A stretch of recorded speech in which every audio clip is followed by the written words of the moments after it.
Hello students, class BSc part first organic chemistry paper second हम ले रहे हैं फर्स्ट यूनिट के कुछ टॉपिक। उसी के अंतर्गत आज जो हमारा टॉपिक आता है वो है charge transfer complexes and resonance.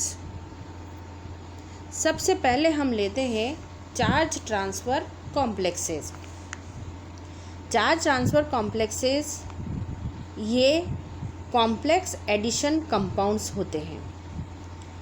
ये इलेक्ट्रॉन डोनर स्पीसीज़ और इलेक्ट्रॉन एक्सेप्टर स्पीसीज़ के एडिशन से बनते हैं। जैसा इनका नाम है चार्ज ट्रांसफ़र कॉम्प्लेक्स, तो चार्ज का ट्रांसफ़र होगा और कॉम्प्लेक्स बनेंगे और एडिशन से ये कंपाउंड्स बनते हैं। और एडिशन किस किस का होता है? इलेक्ट्रॉन डोनर स्पीसीज़ और इलेक्ट्रॉन एक्सेप्टर स्पीसीज़ का। जो इलेक्ट्रॉन डोनर स्पीसीज़ है उसको हम डी से बताएंगे और जो इलेक्ट्रॉन एक्सेप्टर स्पीसीज़ है उसको हम ए से बताते हैं। जो इलेक्ट्रॉन डोनर स्पीसीज़ है वो इलेक्ट्रॉन रिच होती है और जो इलेक्ट्रॉन एक्सेप्टर स्पीसीज़ है वो इलेक्ट्रॉन डेफिशिएंट होती है। ये पाई इलेक्ट्रॉन दाता जैसे एरीन्स, एल्कीन्स, साइक्लोएल्केन्स होंगे। कौन? जो इलेक्ट्रॉन डोनर हैं। तो इलेक्ट्रॉन डोनर सारे के सारे ये एरीन्स, एल्कीन्स, साइक्लोएल्केन्स होते हैं। जबकि इलेक्ट्रॉन एक्सेप्टर जो हैं वो इलेक्ट्रॉन डेफिशिएंट एरोमेटिक न्यूक्लियस जैसे कि पिक्रिक एसिड, ट्राइनाइट्रोबेंजीन, मेटल कैटायन आदि होते हैं। ये दो का हम यहाँ पर एग्जाम्पल लेते हैं, मेसिटिलीन और 135 ट्राइनाइट्रोबेंजीन। ये दोनों मिलके चार्ज ट्रांसफ़र कॉम्प्लेक्स बनाएंगे। जो मेसिटिलीन है इसके अंदर 3 CH3 ग्रुप लगे होते हैं और जैसा आपको पता है कि जो CH3 ग्रुप है उसका प्लस आई इफ़ेक्ट होता है, तो उस प्लस आई इफ़ेक्ट के कारण रिंग जो है वो इलेक्ट्रॉन रिच हो जाती है।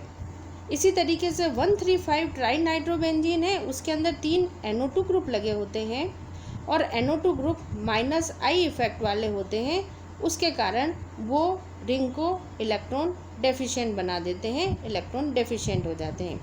तो इस तरीके से जो मेसिटिलीन है वो इलेक्ट्रॉन रिच स्पीसीज़ हो गई और 135 ट्राइनाइट्रोबेंजीन है वो इलेक्ट्रॉन डेफिशिएंट हो जाती है।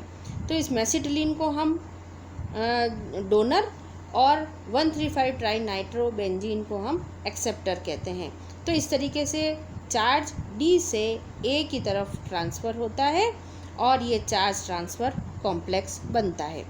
इसको हम छोटे रूप से इस तरीके से लिख सकते हैं, डोनर प्लस एक्सेप्टर ये चार्ज ट्रांसफ़र कॉम्प्लेक्स बनाते हैं। तो ये दो इसके रेजोनेटिंग हाइब्रिड स्ट्रक्चर इसके बन जाते हैं। एक इसकी आयनिक स्ट्रक्चर बनता है और दूसरा इसका ये हाइब्रिड स्ट्रक्चर बनता है। इसको हम इस तरीके से डिनोट कर सकते हैं। ये दोनों इसके रेजोनेटिंग स्ट्रक्चर हैं। दूसरा एग्जाम्पल हम लेते हैं एथिलीन और सिल्वर कैटायन का। ये भी चार्ज ट्रांसफ़र कॉम्प्लेक्स का एग्जाम्पल। इसी तरीके से एक एग्जाम्पल हम और लें, वो है टोलुइन और HCl। ये भी मिलके चार्ज ट्रांसफ़र कॉम्प्लेक्स बना देते हैं। तो जैसा इसका हमने देखा, जैसा इसका नाम है कि चार्ज का ट्रांसफ़र होता है और इस तरीके से ये दोनों डी और ए डोनर और एक्सेप्टर मिलके एक एडिशन कंपाउंड बना देते हैं। उनको हम चार्ज ट्रांसफ़र कॉम्प्लेक्स कहते हैं।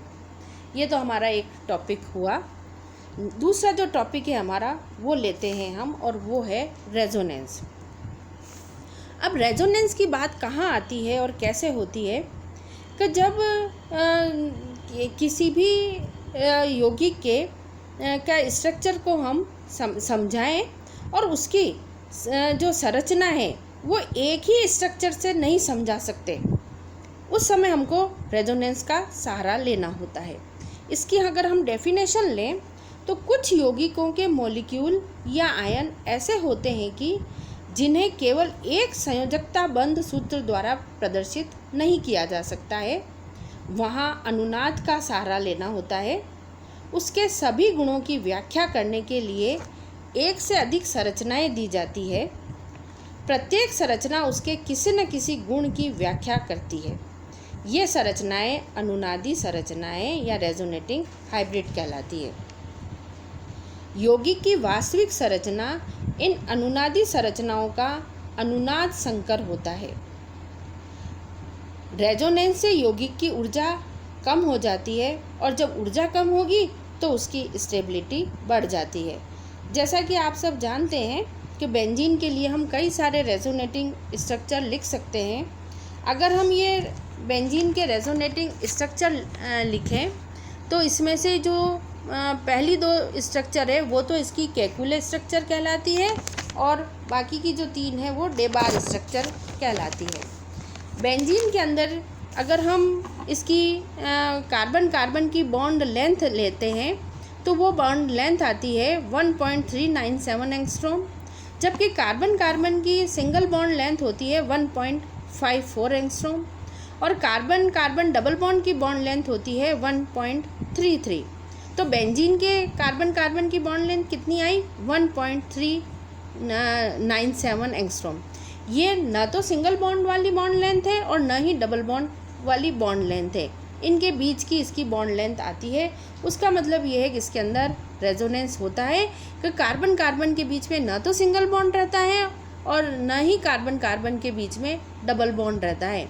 तो ये रेजोनेंस को बताता है कि इसके अंदर अनुनाद होता है। इसी तरीके से हम दूसरा एक स्ट्रक्चर और लें और वो है कार्बोनेट आयन CO3-2-। उसके लिए जो रेजोनेटिंग स्ट्रक्चर लिखे तो इस तरीके का इसका रेजोनेटिंग स्ट्रक्चर आएगा कि कार्बन एक कार्बन से ऑक्सीजन जुड़ा हुआ है वो डबल बॉन्ड से, बाकी दोनों सिंगल बॉन्ड से जुड़े हुए हैं। तो इस कार्बोनेट के स्ट्रक्चर में एक ऑक्सीजन परमाणु कार्बन के साथ डबल बॉन्ड बनाता है, जबकि दो ऑक्सीजन सिंगल बॉन्ड से जुड़े हुए होते हैं। किंतु ऐसा वास्तव में नहीं होता है। वास्तव में होता यह है कि कार्बोनेट आयन के तीनों ऑक्सीजन परमाणु एक दूसरे से बिल्कुल एक समान होते हैं और बॉन्ड एंगल भी इनके अंदर 120 डिग्री का होता है। अब क्वेश्चन ये आता है कि तीनों ऑक्सीजन परमाणुओं के साथ कार्बन एक एक कोवेलेंट बॉन्ड बना ले, लेकिन चौथा युग्म कहाँ पर स्थित होगा? इसको समझाने के लिए पॉलिंग ने रेजोनेंस की धारणा दी। इसके अनुसार कार्बोनेट आयन की 3 संभावित संरचनाएं हो सकती है, जिनमें एक एक करके ऑक्सीजन परमाणु डबल बॉन्ड से बंधित हो जाता है।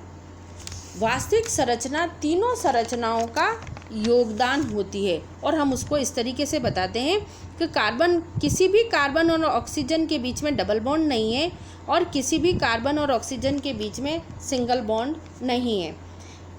ये जो स्ट्रक्चर बना है वो एक रेजोनेटिंग हाइब्रिड है, क्योंकि सिंगल बॉन्ड की जो बॉन्ड लेंथ है कार्बन ऑक्सीजन की वो आती है 1.31 एंगस्ट्रॉम, जबकि होती कितनी है कार्बन ऑक्सीजन की 1.43 और कार्बन डबल बॉन्ड ऑक्सीजन की होती है 1.22।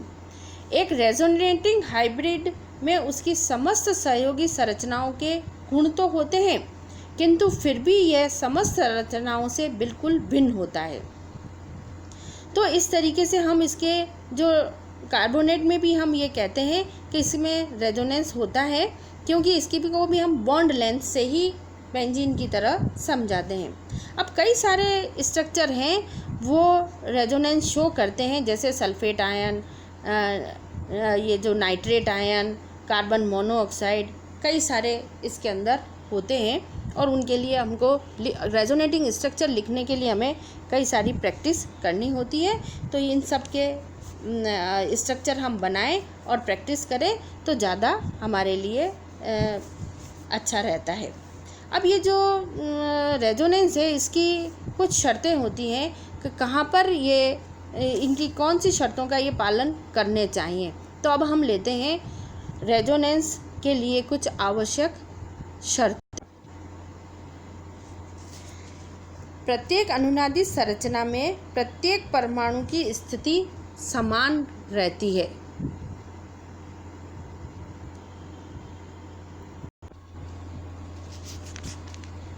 प्रत्येक अनुनादी संरचना में प्रत्येक परमाणु की स्थिति समान रहती है। प्रत्येक अनुनादी संरचना में युग्मित एवं अयुग्मित इलेक्ट्रॉन की संख्या समान रहती है, केवल उसकी स्थिति बदलती है। तो जो युग्मित और अयुग्मित इलेक्ट्रॉन है उनकी संख्या हमेशा समान बनी रहेगी, केवल उनकी पोजीशन बदलेगी। नेक्स्ट, अनुनादी संरचना में निकटस्थ परमाणुओं पर सजातीय आवेश नहीं होता है। नेक्स्ट, सभी अनुनादी संरचनाओं की ऊर्जाएं लगभग समान होती है, इनकी ऊर्जाओं में अधिक अंतर नहीं होता है। लास्ट, आयनिक संरचनाएं ऐसी होनी चाहिए कि जिनमें धन विद्युतीय परमाणु पर धन आवेश और ऋण विद्युतीय परमाणु पर ऋण आवेश हो। मतलब जो नेगेटिव वाला है उसके ऊपर नेगेटिव चार्ज ही आए और जो पॉजिटिव है उसके ऊपर पॉजिटिव चार्ज ही आना चाहिए। ये कुछ इसकी शर्तें हैं। Thank you.